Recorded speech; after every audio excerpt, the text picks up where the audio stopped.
welcome everybody tonight for our March 2022 Raleigh Astronomy Club imaging meeting. And tonight we're just going to browse some of our imagers' first images that they ever took. And then in the end, we'll all show, each imager will show probably their favorite picture they ever took. So roughly speaking, that's pretty much the format of what we're going to follow. What I'd like for everybody to do is, of course, show three images, three of your very first images, and then, like I said, show your favorite image up to this point. And so I guess what I'll do is I'll go ahead and go first. And well, here's the title page. So you see Saturn there. So let's go over to the next slide. Anyway, this is my first planetary image, Saturn. And I could tell what it was, so that was amazing. And the bad thing about the good thing about this image is it got me into astrophotography. The bad thing about this image is that about 2 years in after taking this image, I was like, man, this hobby's expensive. So all this was just me holding a Kodak point and shoot that my mom gave me a long time. I think it was like only 4 megapixels inside, and just holding it up to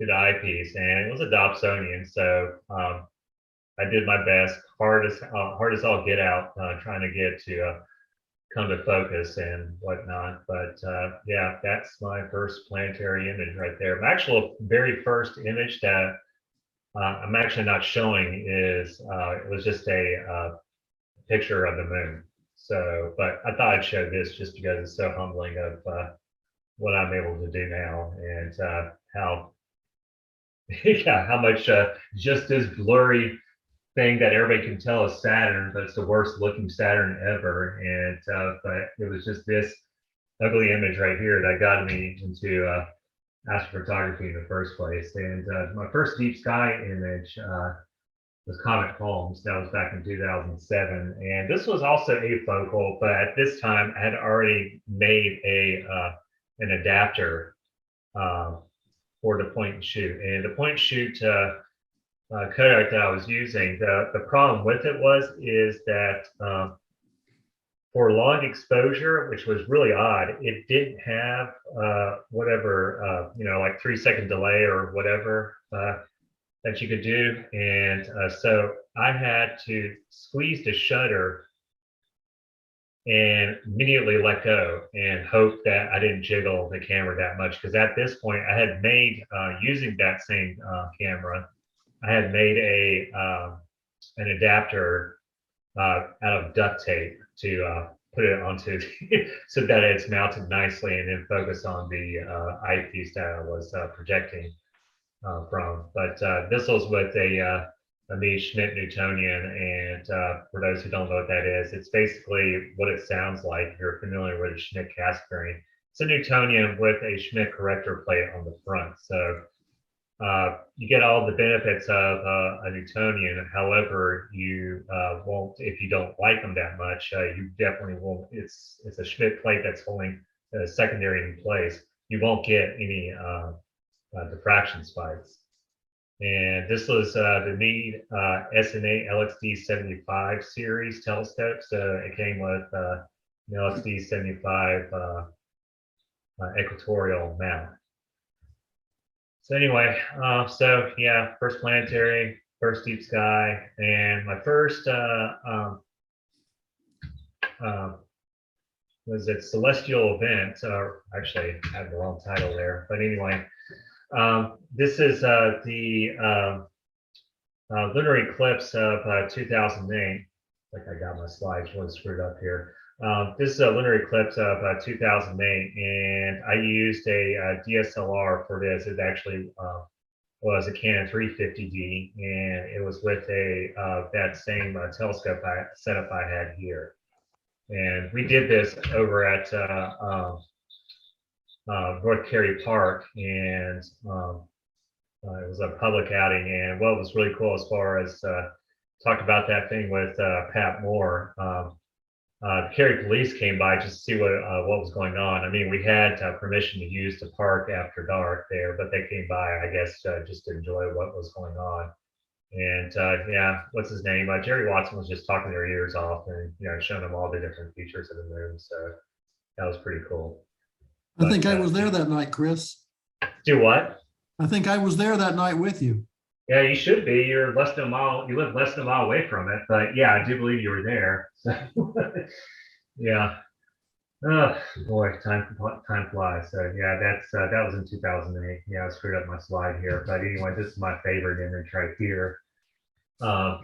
This is Venus orbiting the sun. What I did, or what I tried to do, starting, I think it was this phase right here. You see my mouse pointer right here. If you can't see my mouse pointer, and let's see 1, 2, 3, 4, 5, 6, 7, 8, 9. I think it's 9. So if you look at the phases that are on the top and just to the left, if you count 9 over, that was the first phase I took in this series, and that was in February of 2012. So I was just doing, I was taking these images, like, well, let me do a series of different phases leading up to the Venus transit that occurred on June 5th of 2012. And so I did that, and what I tried to do was I would go out, weather permitting, every 10 days and take an image of planet Venus. And so what's really nice about this, it demonstrates how the orbits of the planets work in regard to the closer Venus would get to us, the bigger it would get, obviously, but it would be between us and the sun and the sunlight. So we'd see less sunlight. So it would be bigger, yes, but the less of it you would see. However, as it goes around the sun, you get to see more of it because more sunlight is reflecting off of it, but because it's further away, it is smaller. So, but anyway, yeah, I drove out to New Mexico to take that image of the Venus transit there, a little black spot of Venus going through over the disk of the sun, and I got to see about it's either 2.5 to 3 hours of it. Here in North Carolina, it only lasted, I think, like half an hour before it just became excruciating to see it through the atmosphere. So I had always wanted to go see the Southwest, and I thought this was a great excuse. So the further west you went, the more of the Venus transit you got to see. So this whole collage took about a 1.5 years to do. Now, the big gap behind the sun there was a period there where I just not take any images for, I don't know, like maybe 4 months or so, and that's because the changes were just so slight. It was like, I'm not going to even bother with this. So, but anyway, so yeah, that's my favorite image of all time right there, and in all both cases, when taking the images of the phases there, that was in prime focus, as well as the actual image of Venus going across the sun there. That was prime focus as well. And obviously I had to use a DSLR for the actual transiting across the disk of the sun. And then I had to use an imaging source CCD camera that was imaging source made cameras that were mostly used for Planetary. I don't even know if they're still around anymore, but that's what I used for capturing all the phases of Venus as it went around the sun. And for the Venus transit there, it used a stellar view APO triplet, 90mm aperture, and then for the actual phases, I used a Schmidt-Cassegrain Celestron 9.25 inch. And right in the middle of this is when I bought the AP900 equatorial mount. So for the first parts of it, I used a Orion Atlas equatorial mount, which Steve Christensen, from understanding, he still has, and I think you said you gave it a tune-up. Is that right, Steve? Okay, so anyway, yeah, right in the middle of it, I got the AP900, and so the rest is history. So yeah, that is me in the beginning, and here I am in the let's see, what was it, 2007? Oh my God. Yeah, 15 years later. Did I get that right? Yeah, 15 years later. So, okay, who wants to go next? I can go if you want. Yeah, go for it. Grill us, please. Share it properly here. Is that clear? Yep, I can see it. Okay, good. All right. Well, I'm starting with a film image that I took in July '95 at Jordan Lake of Comet Hale-Bopp. And it's the first time I did a lot of photography, but I'd not done any astrophotography before that. So I just took my Canon FTB film camera on a tripod and went out to Jordan Lake, and because I was told you could see it out there really well. Drove across one of the bridges, and I just drove and parked on the side of the bridge and set up the camera and aimed it, and took as many pictures as I could take at different exposures and that sort of thing. I think it was Kodak black and white film around ISO 400 or something like that, or ASA 400, whatever they call it in those days. And I think it was with my 50mm lens. This is cropped now, but it was relatively easy to get because it was really bright and it was easy to find, and you could see it with your eyes, and so it wasn't a big deal to get it in the camera. And so I have some black and white negative film that I found a few years ago just in going through negatives, and I said, well, here it is. And so I scanned this with my film scanner that I have now, and processed it in Photoshop. And so this is much better than the print that I made of it way back then. So I was probably the first real serious astrophoto I took. Steve, I've got a question about that one right there. You said it's a cropped image. Do you by chance have the whole image? Yeah. I had more of this in there. I don't know where the original image is. I've got it somewhere in my computer somewhere. But I cropped it so that I could see the detail a little bit better. Yeah. And so I think it's cropped relatively significantly. It's also been processed for noise and things like that with my more modern filters and things like that I have on my computer. So, do you know what lens this was? Oh, it says, never mind. It says not sure what lens. I'm not sure, but the lens I've got on it right now it's a Canon 50mm lens. It's basically what came with the camera, as far as I know. I don't know. I don't think I can show it to you later, but I still have it. It's still here. It still works, but I don't remember the details of it. I didn't write it down. I wasn't thinking I was going to be in an astronomy club showing people these pictures years later, so I didn't write the details down. Okay, then after that, I started with the digital cameras. Hang on, I've got the wrong thing here. Then the next thing I did was the first Stanton River Star Party I went to in 2013. My son and I went up there, and I just took my Canon 60D on a tripod, and I've shown this picture before, and I just aimed it at the horizon. This was with a 14mm Tamron lens, and I took a bunch of 45-second exposures at ISO 1600, and then I just moved it up a little bit so I had an overlap and took another picture. I kept doing that, going clear across the sky to the other horizon, and then he and I processed these in Photoshop and put them together to get this panorama across the sky.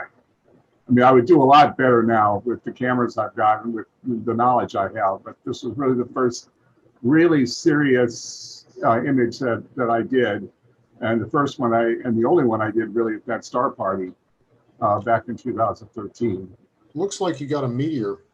There was a meteor in there, yes, and the Andromeda galaxy is up here, just barely visible there. So yeah, that was a very fortunate series of events there that happened. But and I've got a big printout of this that I've had at Astronomy Days that's hanging over my mantle over the fireplace in my living room.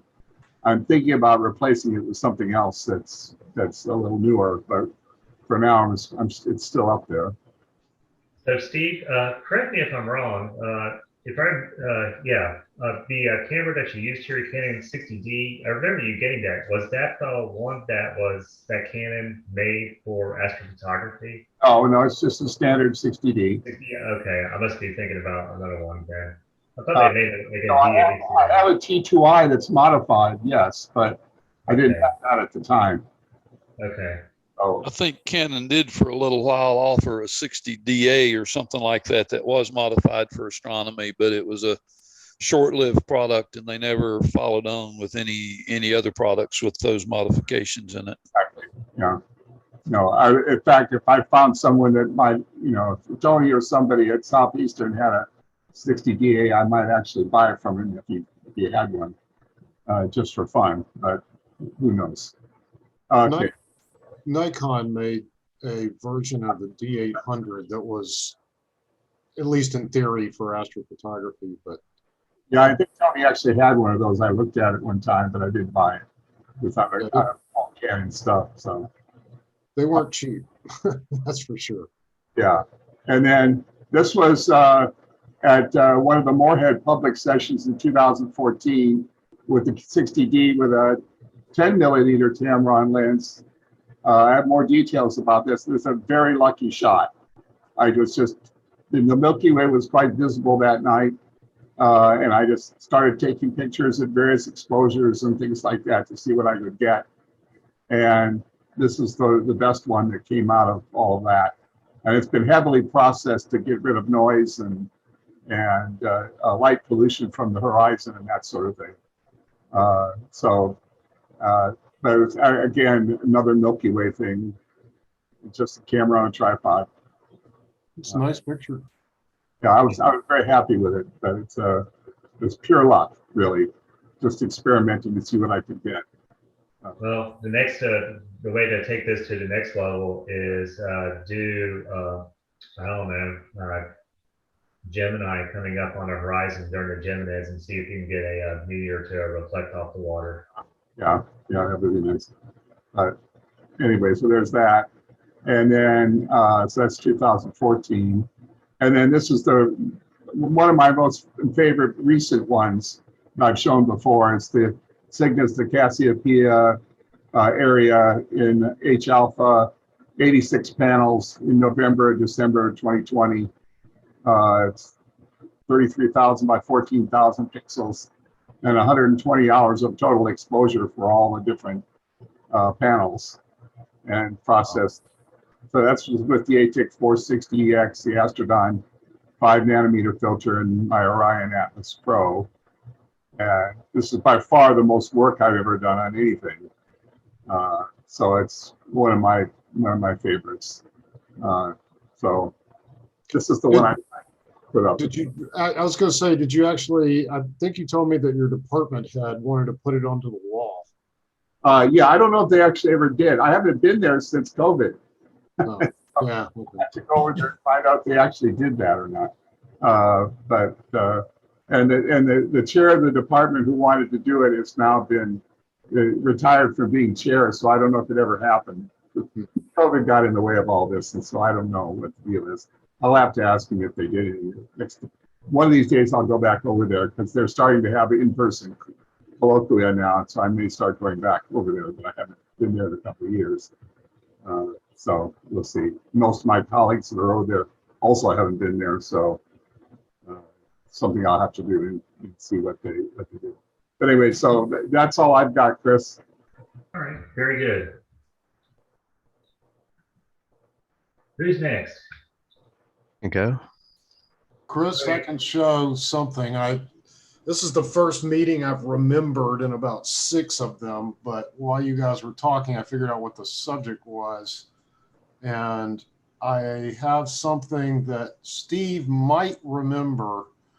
In 2017, I brought some prints of this to the meeting that was over there at the Brick House on Hillsborough Street. And I don't know, I kind of realized that it wasn't very good, which was partly why I went to the club meeting. Let me see if I can do this here. Let's see. Okay, this is the one. Let's see. I'm sorry, that's the wrong one. What happened to it? Hang on. I swear I just had this.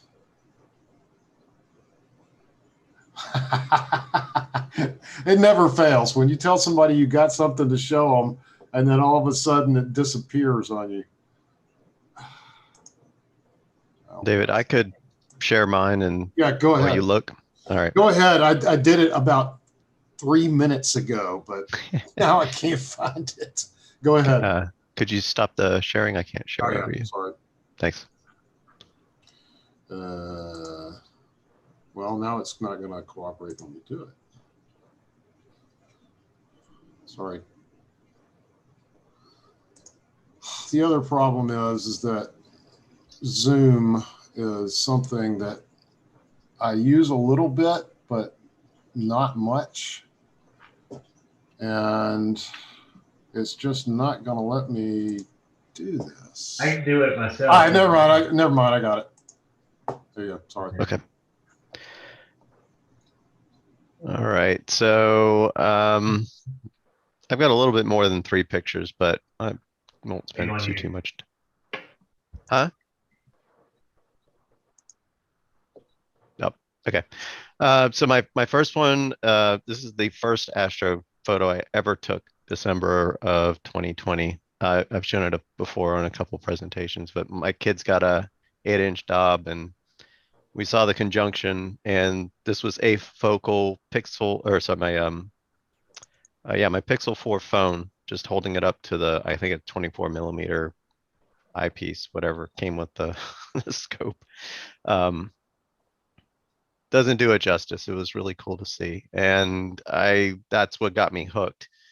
So I went off and I played around with a whole bunch of stuff, putting camera on tripod and whatnot, but I learned about the fact that you can compensate for Earth's rotation, and to slow myself down so I didn't buy stuff before I knew what I was doing, I built this barn door tracker.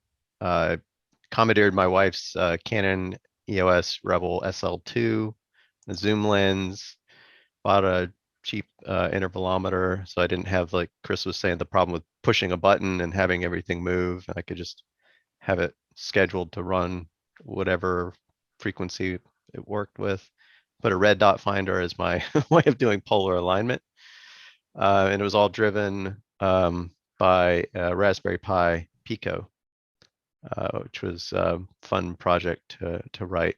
And you can't see it underneath by this yellow gear. There's a small stepper motor that's stuck under there. You can buy them for like less than $2 on Amazon, I think. So with that, this was my probably the last picture I took that I think was reasonably okay. I tried Rosette Nebula, which took me like half an hour to even get it in framed up because it's so hard to see in light pollution and a unmodified camera. It was a lot of fun, but it didn't show up really well. But this was almost 40 minutes stacked. I using Deep Sky Stacker and GIMP for processing. I learned a lot in getting these photos to this point. I think this one I had shared with the club early on. Michael Fulbright gave me some pointers on getting some of the fainter nebulosity on the outskirts here pulled out, so that was cool. Then a couple of upgrades later, I have a Zenith Star 73 doublet, field flattener, the ASI 533 MC Pro, which is a pretty small sensor, autofocuser, some filter drawer under this sleeve. And on the EQ6R Pro. And this is, it's not the first picture I took, but it's not very much, it's not very easy for me to get. I have to shoot between my roof and my neighbor's roof. It's low. But I managed to get total like 6.5 hours. And this presentation is also about learning. So this is the first processing of that data set that I did. The processing side of this, it's quite a steep learning curve, as you know, folks know, and I learned a lot since I did this in May, and I keep playing around with it. So last December, I gave it another go, and exactly the same masters. I haven't reprocessed the masters lights at all, and you can get a lot different result with a lot more knowledge. Yeah, that's really good right there. I'm sure I would come up with a, totally different looking picture, like colors and whatnot, if I did it again, but that's part of the artistic side of it, I guess. Naveen, Yes, sir. what is the focal length of your guide scope, your William Optics? 200 millimeters. Okay, thanks. Yep. All right, so in the process of learning, I went a little crazy and took the Dob and mounted it, because why not? And I had started playing around with Planetary, which is planetary imaging. That's kind of why I wanted to try this out. So I've got the ASI 533 on there. I think there's a Barlow in there as well, 2X Barlow. So no guiding, still on the EQ6R Pro. It's like at the limits of what it can balance with this scope. And let me tell you, any breeze at all in this thing is all over the place. But it was fun. I guess you can see in the bottom of this picture, I've got my the Zenithstar set there because I've got all the power and little PC stick and all that kind of stuff just bolted onto it. I didn't want to detach it all. It was quite a hacked up rig. But I did get, I didn't put the data for Jupiter or Saturn on here, sorry. But yeah, I used fire capture and astrosurface, process some videos of Jupiter and Saturn with that setup, which was really fun. I mean, it was cool to see a result, and really cool to see so much more color and all different moons better defined than when I did like that afocal image starting out.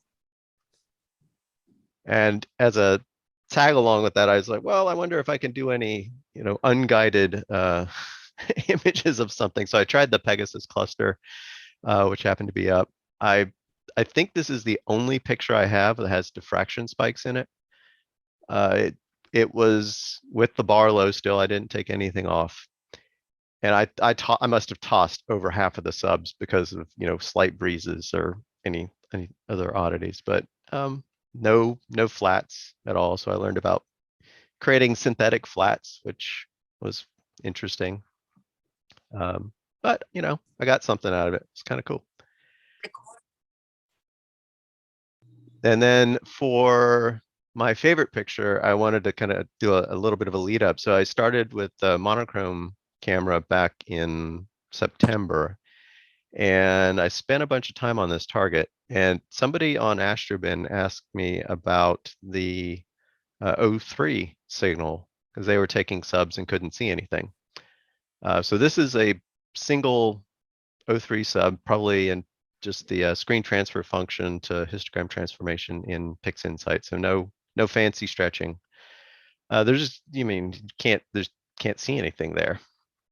I have a couple of other ones. So at 55 minutes total, which happened to be just a data set that I'd already processed, you can start to see something here. It's pretty faint.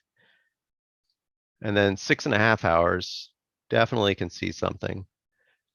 And at the end of it all, I got the California Nebula. I guess the thing I learned with that is like patience. You really have to be patient for some of these objects. And this is not like one of the crazy dim objects. I haven't gone for anything exceptionally dim, and I imagine the tens of hours you need to put in for something like the Squid Nebula or whatever. So that's my favorite one. The thing I just have to say, I mean, you showed us your first image, that was 2020, and I was like, I'm still floored. I'm like, my God. This was really quick. I mean, yeah, granted, you may have spent a lot of money along the way, but I didn't progress this fast at all. I mean, it took me forever to get to what you're showing right here. So, Yeah, Yeah, my it's- comment about that is the money helps from the equipment, but it's not sufficient. nope, Yeah. yes. A deep-hearted obsession really helps for me. Mm, All right. Okay, who's next? Dave, did you want to try it out? You got to let me see if I can get my computer to cooperate. So if you've got somebody else, give me about 3 or 4 minutes. It just crashed in the middle of the meeting. I asked, Okay. had Chris text me the passcode and the meeting ID so I could do it on my phone. Okay. I can go while you're waiting. All right, take it away, Jim. All right. I didn't just got home, so I don't have time to prepare something. So I'm gonna kind of wing this from Instagram and Astrobin. Let's start with here. All right. So for me, this starts with the eclipse.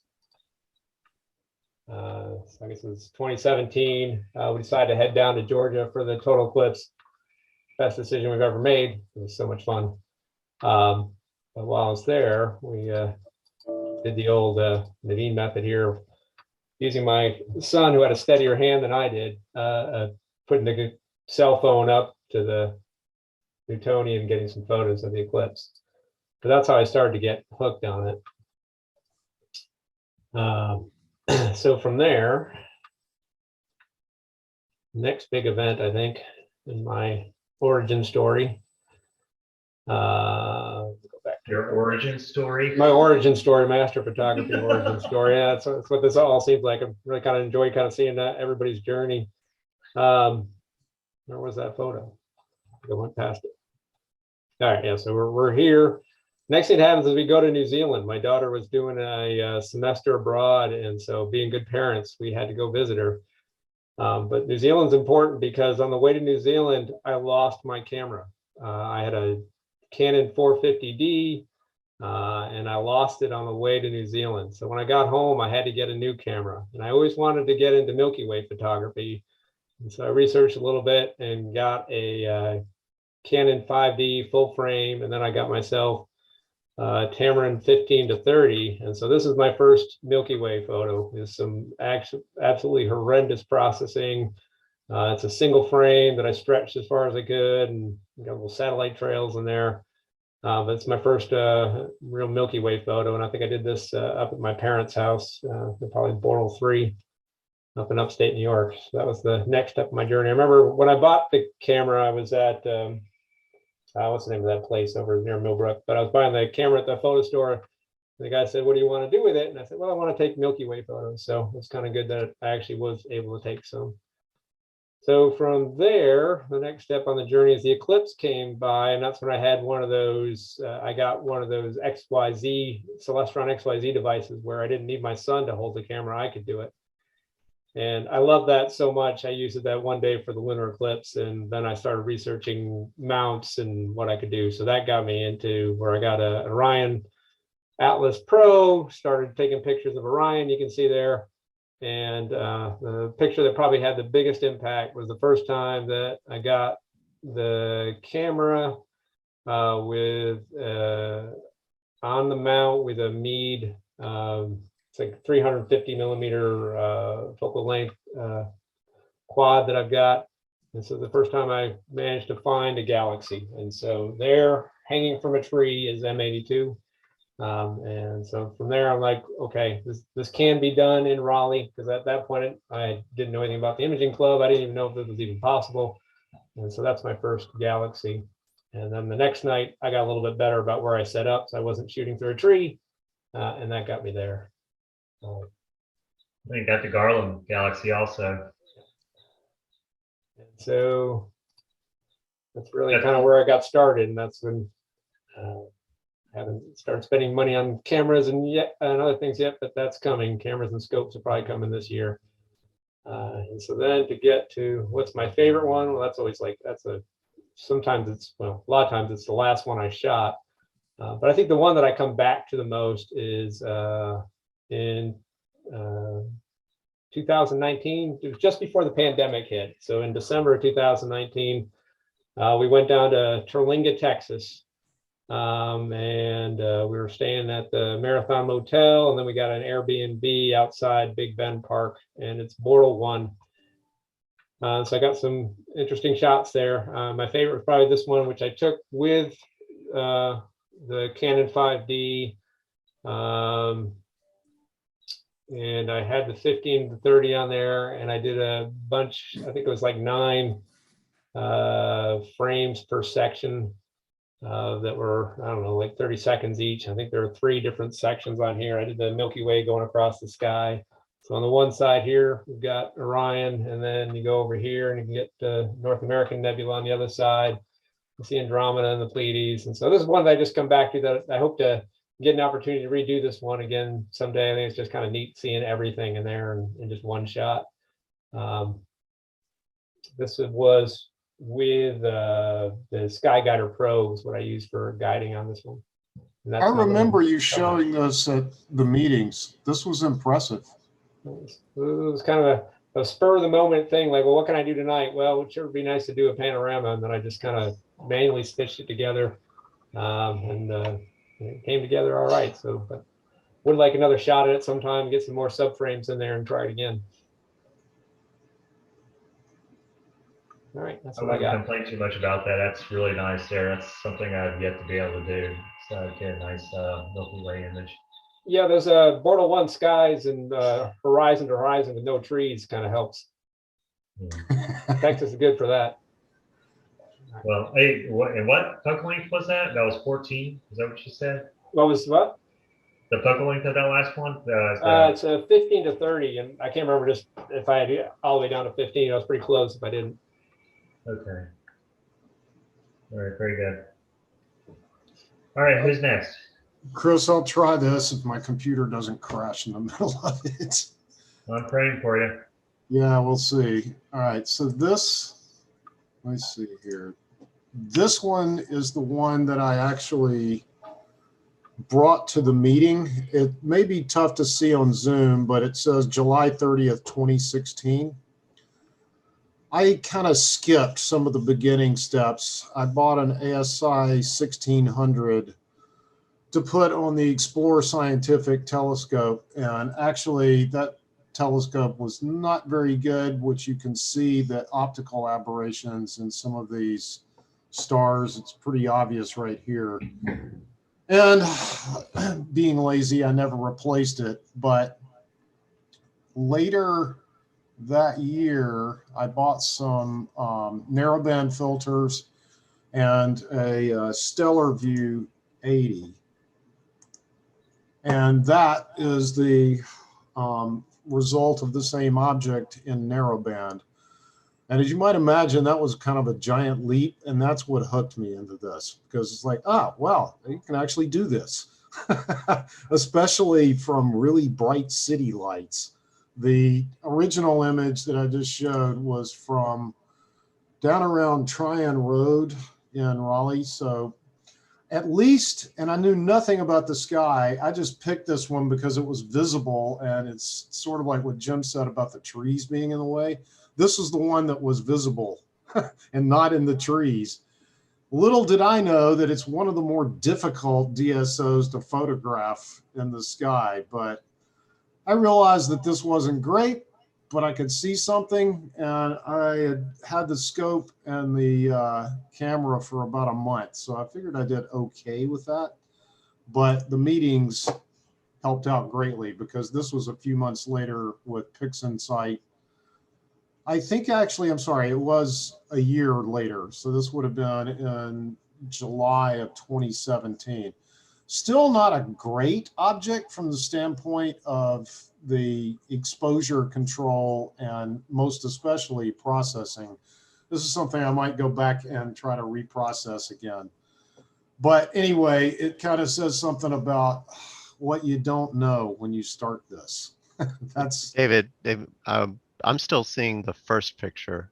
I don't know if anybody else. Oh, you know what? I'm sorry. Dadgummit. Hang on. Let's see. The issue here is that you have to select the window. All right, so this is the second one. Sorry. Like I said, I'm an idiot when it comes to Zoom. But this is the second one in narrowband. Can you see that now? Yep. Yeah, that's a stark difference in Yeah. pictures. That would be my take on it. And I think, I can't remember whether this was Michael or it might have even been Steve or whatever, but going to the meetings got me a good idea of what to buy as far as the scope. And it's the standard advice that's given to all newbies, which is buy an 80 millimeter. And it is a lot easier to find things and to photograph them with an 80 millimeter scope instead of that 130 millimeter, or it was 120, I don't quite remember, Explorer Scientific. Chris, I've got a question for you about this. Okay, I'll do my best. Does the club still do loaner scopes? Yes, they do. All right. There hasn't been much activity from what I understand for that. I Yeah, can't that remember. surprised me. Do what? The reason I'm thinking about it is I've still got that Explorer scope, and it actually has pretty good images if you're looking at something visually, but it has an astigmatism that makes astrophotography not so good. But I thought about donating it to the club because somebody that is just looking for a scope to go out and look at something, at least as long as if it's star clusters and maybe Andromeda or something around here, that might work. But Well, I mean, we get people wanting to donate their scopes all the time, but this one, yeah, I think this is something that I would think that they would like to have, because bulk of everything they have are either Schmidt Cassegrains or Newtonians. right. There isn't really any decent refractors in the lunar scope program. I know that. So All right. Well, that's something they I'll think should. about. Yeah, they should be happy to have that. And I have, in theory, Explorer Scientific offers a forever warranty, but I haven't been messing with this for about a year or something. It really wouldn't surprise me that that would be difficult to get them to do anything about the scope. Yeah. Okay. All right, is that it for each, Dave? Yeah, that's all I had.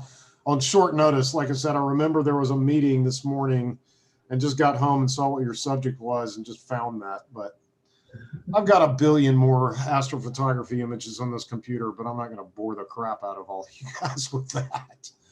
Yeah. I understand. Every picture has a story, I guess, or picture's worth 1,000 words, blah, blah, blah. All right, who wants to go next? Mark, you want to go? I suppose I could. Okay, cool. I want to see some film. All right. Well, you're not going to get to see much. All right, thrill me.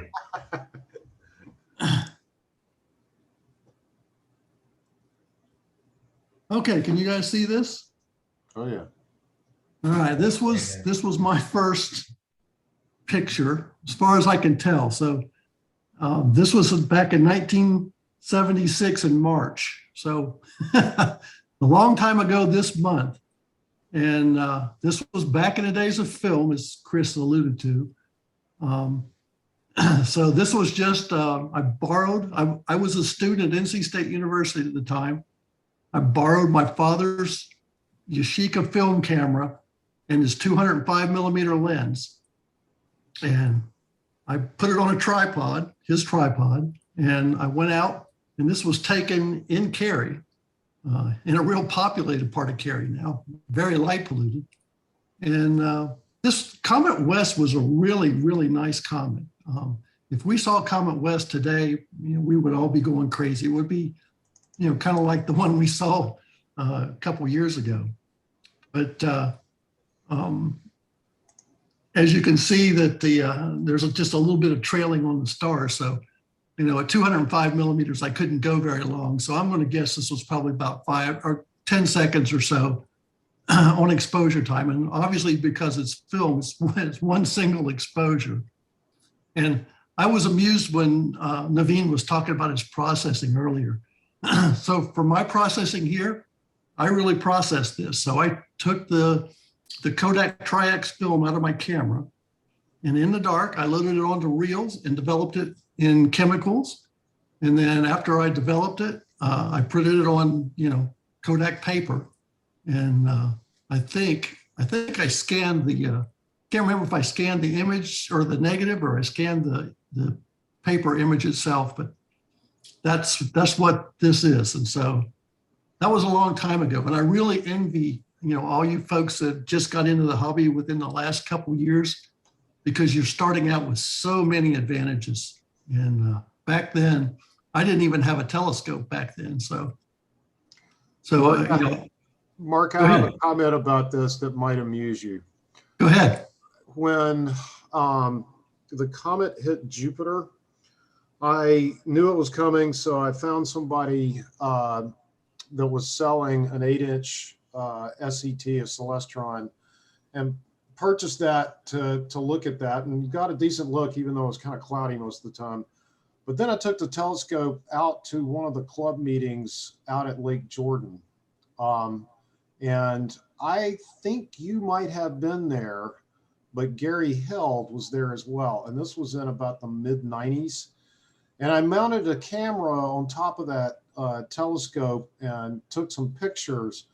But I actually think it might have been you, but you could say different. There was some guys there that were hand guiding a scope with a film camera, and they didn't move much for about 45 minutes to an hour. And at that point, and this gets back to your comment about when you start this kind of thing, at that point, I kind of decided that I was going to do visual and forget the astrophotography thing. The one that I showed earlier was my getting back into it. And you're right. There is a massive difference between having to hand guide a film camera through a scope for an hour exposure with hyper trypan. Yeah. And a digital astrophotography camera. So Yeah, it's really challenging. I had a question about this image. Okay, so I'm assuming this was black and white, right? Yeah, it's Kodak Tri-X film. Okay. It was Tri-X was ASA 400, I think. Okay. But well, I was wondering about as far as visually, it looks like I can see, at least in your scan here, that there are two tails. Were you able to see two tails visually? I'm sure I had a pair of binoculars with me that night. And I'm sure I looked at it through the binoculars, but I can't honestly remember too much of what I saw, because, half the time when you're taking pictures, you're kind of really focused in on what you're doing, with the camera, and kind of tend to forget about other things. Yeah, I understand. It was like that with the eclipse. I wish I would have watched the eclipse longer. We only had 2 minutes to act. Yeah, it's exactly like that. And this comet was nice. You could see, even in this crude picture, you can see, the gas tail and the dust tail in it. And Yeah, it's split up nicely. yeah. So anyway, so this is what it was like, back in the ancient days. And then I'm only going to show one more, and that's, my favorite to date, best one to date, which is usually the same thing. And this is it. I assume everybody can see it. This is the Snake Nebula in Ophiuchus. And I took this one a little less than a year ago out at Big Woods. This was on my Teleview Genesis, using my ASA 294 MC Pro color camera.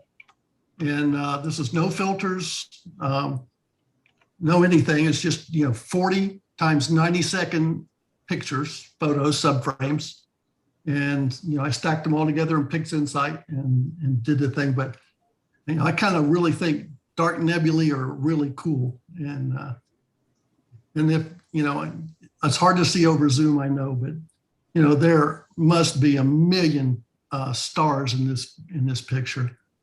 And I like the mistiness of the lower left there.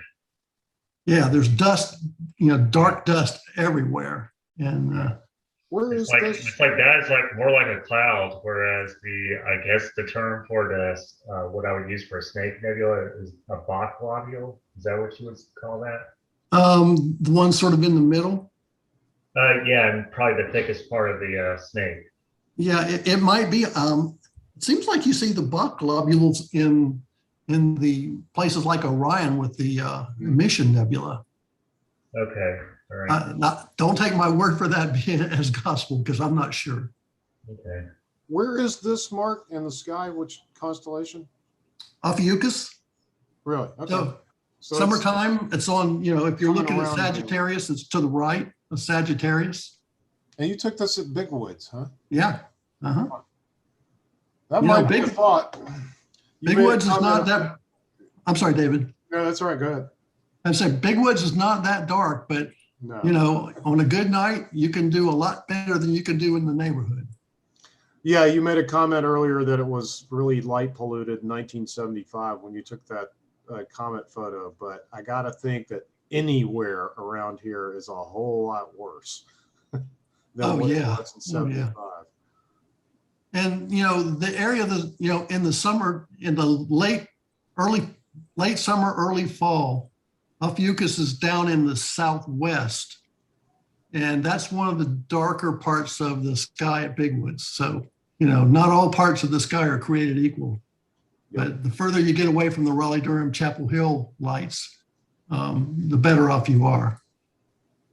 As a comment I'd make, I kind of looked around Lake Jordan for something that was a little darker than Big Woods, and the dam is not bad. It's nowhere near as dark as somewhere like at the Outer Banks, but you do have a fairly decent view of the southern sky. And I haven't gone this far yet, but I need to get like a little kid's wagon or like a garden wagon or something like that I can put some of my gear on. Because if you go out past the dam, past those lights right by the spillway, it's pretty dark. Especially Yeah, you talked about that grassy area? Kind well, of the grassy circle? area is where I've taken quite a number of pictures right there at that top parking lot. But I'm actually talking about walking out, what, quarter mile onto the dam. Oh, okay. Yeah. It's decently dark out there. Yeah, it's certainly better than Big Woods because you're further away from, you know, Cary and Chapel Hill and Durham. All right. If there are no more questions, I'll release it.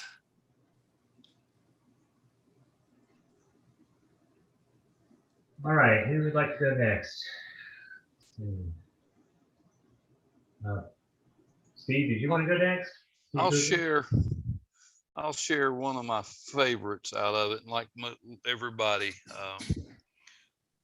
sometimes the favorite is one of the more recent ones, but this one was a couple of firsts for me. All of the things I did much earlier than this appear to be off in some hard drive that has been archived away somewhere, and I can't find them on anything I've got online right now. So I don't have any of those early ones around. But like Mark, I sort of kind of dabbled a little bit with some film stuff with using an 8-inch f6 Newtonian, same one I have now. But I had it on one of the Meade really old mounts that it came with that had a clock drive, but no guiding capability and no fine polar alignment capability or any of that sort of stuff. So I ended up with things I could do in 15 to 30 seconds, maybe. And that's after struggling mightily to get pretty close to polar alignment. And from there, I went to an 8-inch LX200 Classic that I did some other things with, and again struggled a bit. So I ended up with a EQ6 or an EQ Atlas EQG that I'm currently running, and that was used to take this pic. And let me see if I can find the share button here.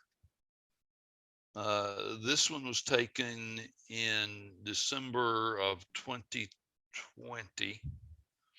And this was sort of one of my favorites because the horse had been one of those things that I was always interested in, but always out of reach until I had picked up the Astro modified T2i that I used for this one.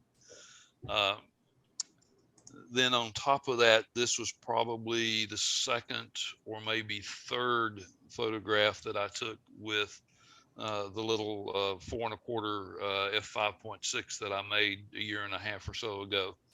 And so I like the way the color turned out in this one, and I like the fact that it's reasonably decent for the older camera and on the mount, and the fact that it was taken with a telescope that I had the, I'll say, the pleasure of making for myself. So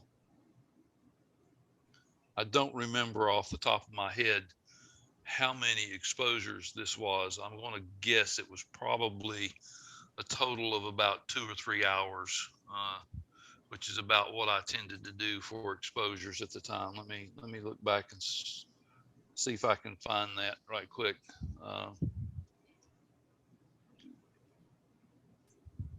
Go back to the online stuff here and see what I've got. Steve, you might have said this and I might have not paid attention. Where did you take this? This was taken down. My wife's late husband's family have a farming operation down near Kenley. And so my best guess, based on what I've seen from the maps, is they are about a Bortle 4. So this was taken from, I'll call it the family farm, just outside of Kenley, down in, actually it was in the very northwestern corner of Wayne County, kind of there where Wayne and Wilson and Johnston County all sort of meet. It's a nice image. Yeah, it's gorgeous. I like the diffraction spikes. Yeah, you either like those or you don't. I mean, I personally like them, but not everybody does. Let me see if I can find, where's my horse head here? Here we go. 2021.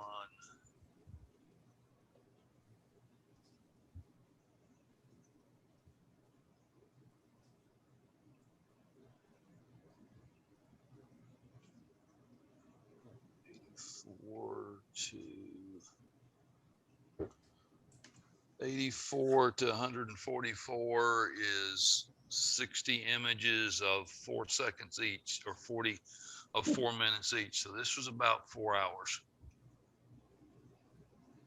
And I would have been shooting probably at ISO 800. And yes, it came with flats and darks and all of that other sort of stuff too. So thoughts, questions? Okay, next. Okay.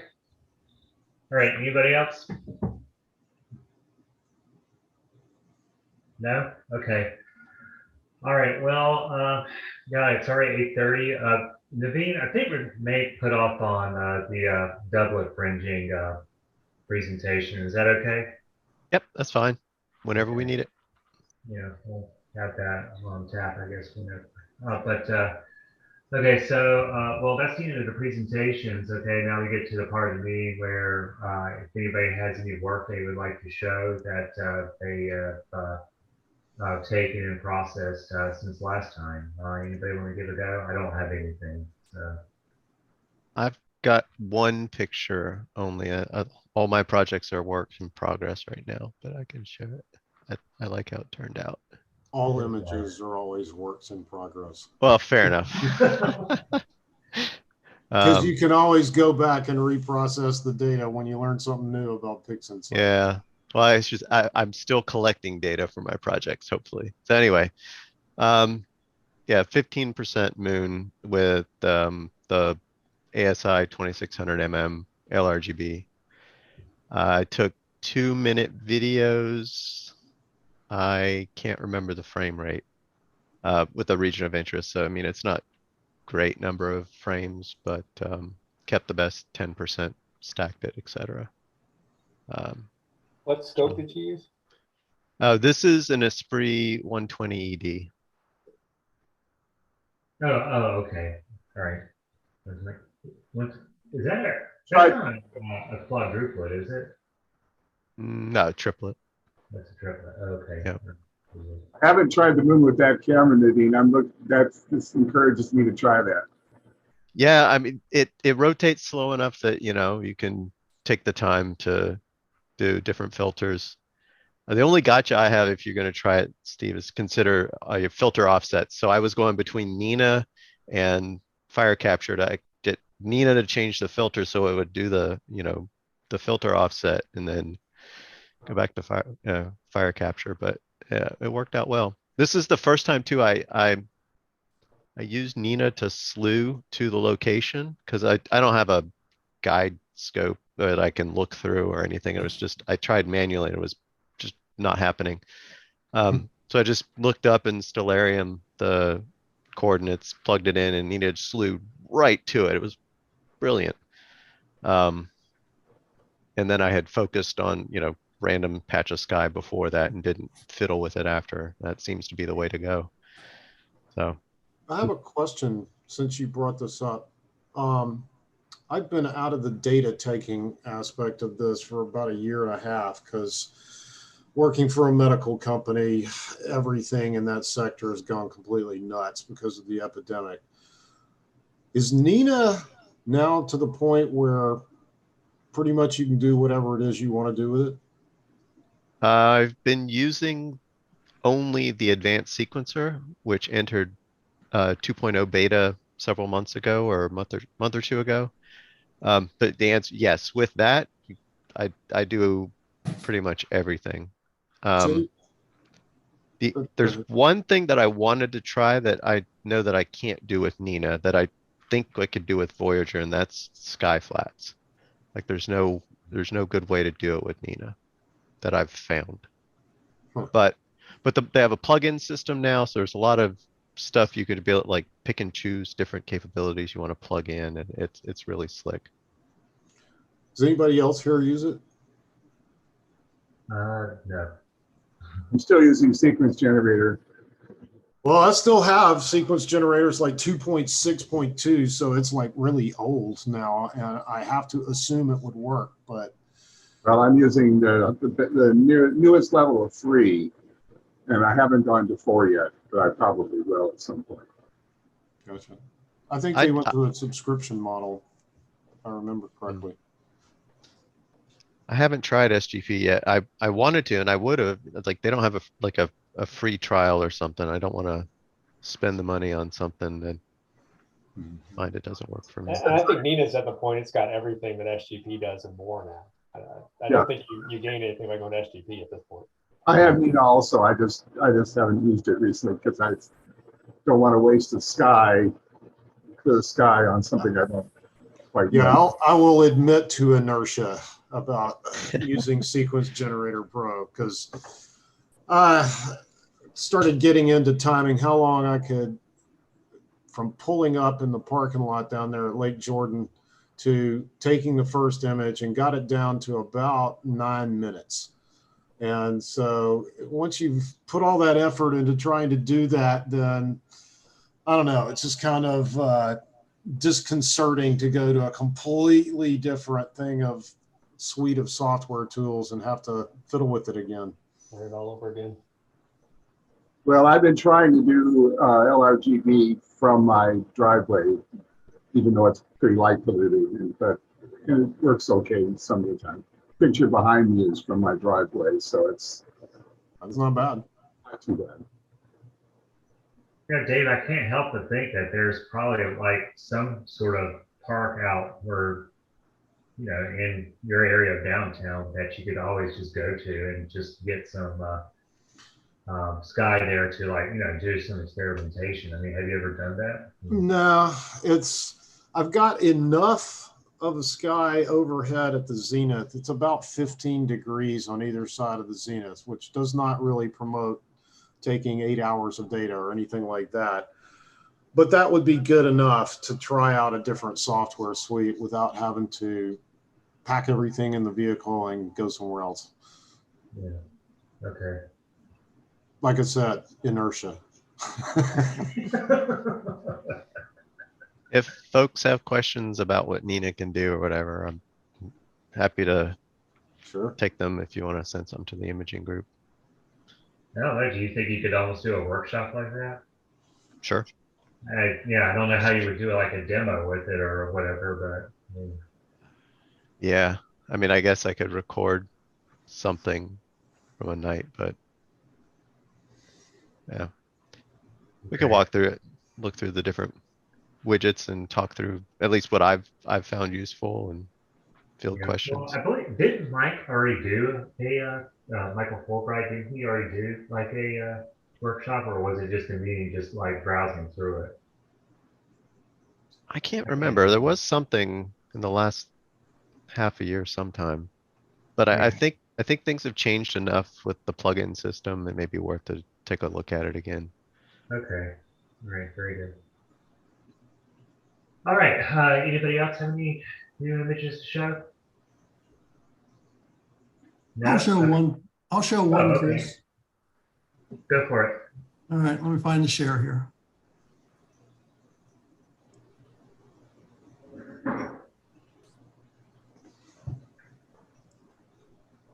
Can you guys see that? Very good. Yes. Oh, yeah. Very nice. Okay. I was working on the Orion Challenge, about a month and a half ago. And while I was up in the neighborhood, I decided to try this, the horse head for the first time in quite a few years. And so this is a little bit over an hour using my 4-inch Genesis and my ASI 294 MC Pro with an Optilong LE Enhance filter.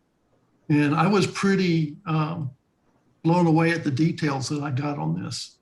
And This was in your yard, right? yeah, this is my front yard in Cary. Oh, that's amazing. Yeah. And my neighbors now leave their garage lights on all the time. Oh, that's nice. When it's dark, It those tells me lights they are on. already know that you go out and take the images and stuff. You would almost think they would be curious about it. So Yeah, but kind of a lot of people kind of just when it turns dark, they kind of roll up the sidewalks and stay inside. yeah. But I was these filters on a color camera give you near true color pictures, which is what I like, and even though it's narrowband, you're getting something pretty close to reality. So Well, anyway. Mark, what is this filter? This is like one of those tri-band things, or This is a duo band, so you get the H2 and the O3. Gotcha. I think Naveen's got the fancier version. Maybe Steve does too. Yeah, the L Extreme. Yeah. I think the major difference is the O3 band is quite a bit narrow with the L Extreme. I mean, probably the H alpha as well, but that's a cool picture. Thank you. yeah, look at this because I did, took some color data from a long time ago, and then using the SI-183 when I got it, when it was new to me, did the H alpha of this area as well, and yeah, I gotta say, when I look at this picture, as far as if I already use this as color data, one of the things I like about this image, Mark, is that the reflection nebulae show up still a little better in this than they would in like that just H alpha by itself. So because like as you know, when you do narrowband imaging, reflection nebulae are most likely not going to show up at all. So, That's right. You've got a 294, don't you? yeah, I do, but I haven't used it yet for anything in Orion. Oh. I haven't used it that much actually, which is bad. So Don has his camera also, and he does some really good work with his. yeah. But, okay, I'll turn it back to you. okay. Anybody else? No? Okay. Well, before we wrap things up, yeah, this is just another reminder that the next meeting, we actually do have a topic for ahead of time, is the Imaging Target Challenge for our first quarter. So from January to up until the next meeting, we'd like to see what you got as far as the Orion, taking an image of the Orion Nebula. So there you go. Well, with that said, good evening. Have a good evening, and we'll see you next month. All right, so long, everyone. So care. long. Okay. See y'all. Yeah, bye. Take care.